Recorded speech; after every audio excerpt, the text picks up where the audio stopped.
Olá, marombeiros refinados, eu sou o Leandro Ost. No último vídeo sobre a vitória de Regan Grimes, eu cometi uma enorme injustiça.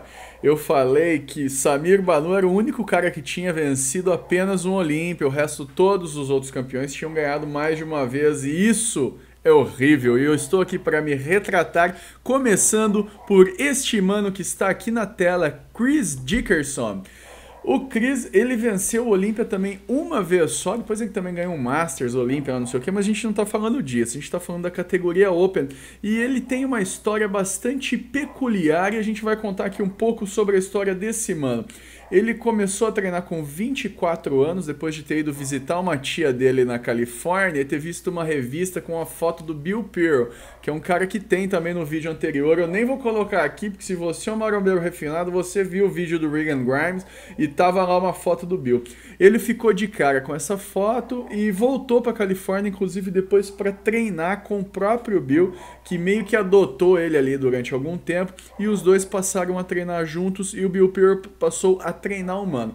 Uns 3 anos depois que ele estava treinando, ele já começou a competir e no ano de 1966 ele participou de 12 competições e venceu todas. É claro que, como eu já falei, a IFBB naquela época ainda tentava criar todo o prestígio que o Mr. Olympia tem hoje, que todos os shows da IFBB tem hoje, e na época era uma guerra um pouco maior, né? Que tinha a associação de bodybuilder, não sei o que lá, papapá. A NABA já era uma federação muito forte com o Mr. Universo. É óbvio que a maioria dos caras queria também ser Mr. Olympia, porque era um prêmio que pagava mais dinheiro e já tinha um prestígio bastante elevado, mas as outras competições também tinham. Então, o que aconteceu? Esse mano começou a treinar aos 24 anos e ele não é um cara muito alto. Ele tem 1,67 m de altura, o que na época era um grande problema, porque os Mr. Olympias eram caras todos acima de 1,75 m,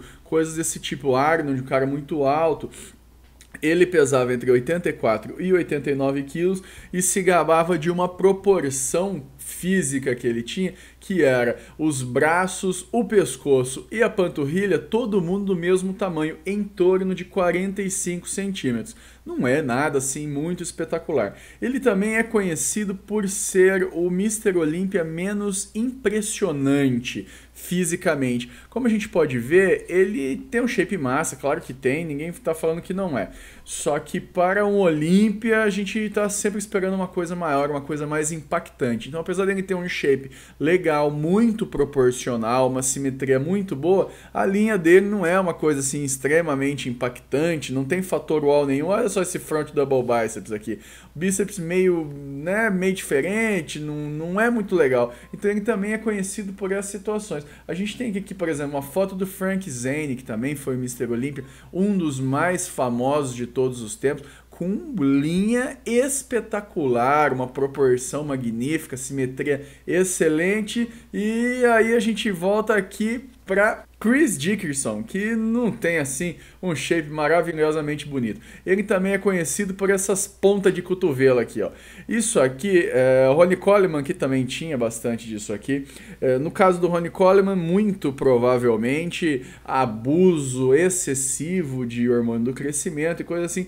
Mas isso aqui também é uma coisa que pode ser causada por bursite. Eu acredito que naquela época não havia abuso nenhum de GH, mesmo porque a disposição desse tipo de produto e a utilização ela não era tão disseminada assim como nós vemos hoje. E depois de ganhar tudo que ele tinha para ganhar na NABA e em outras federações, ele resolveu entrar para a IFBB em 1979, aos 40 anos. O cara já competia há uma porrada de tempo e daí ele resolveu entrar para a federação mais importante.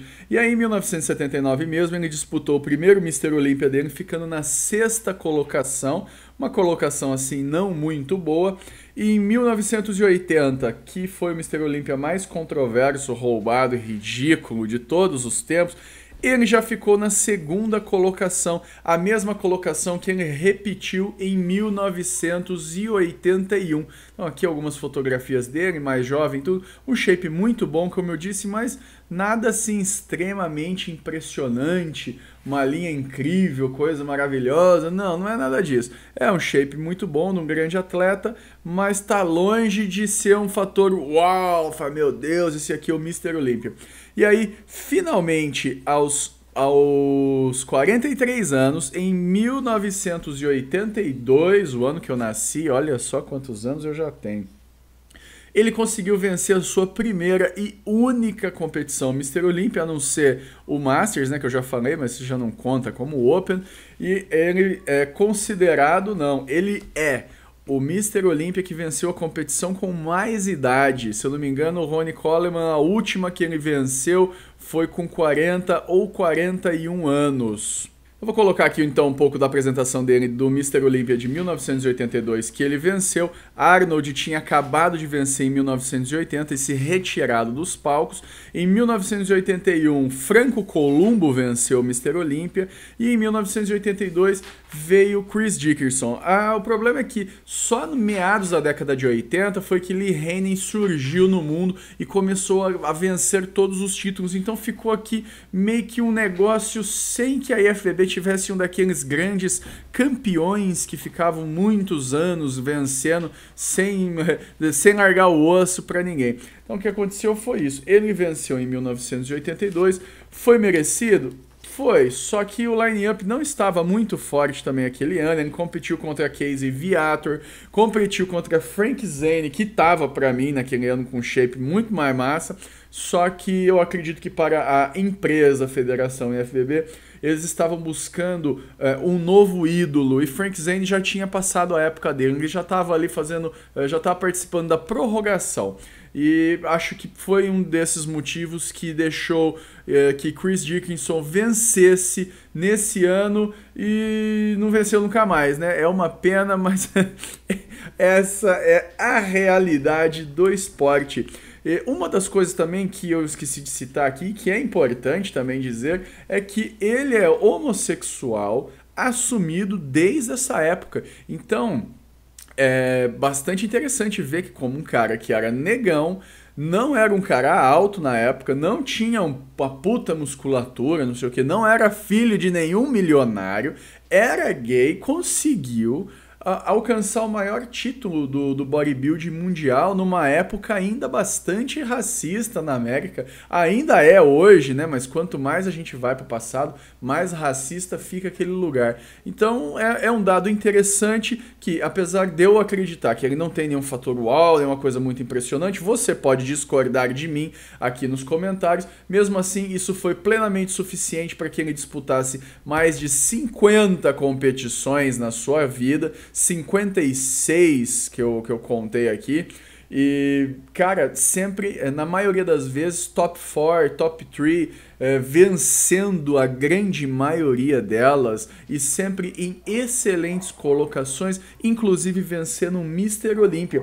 É isso aí, Cris. No vídeo então anterior eu falei que eu esqueci de você, né, cara? E aí agora você ganhou um vídeo inteiramente só para você. Muitos parabéns pela sua grandiosa carreira. E se você concorda ou discorda, deixa aqui um comentário na barra dos comentários. Muito obrigado, galera. Fiquem com a gente e até o próximo.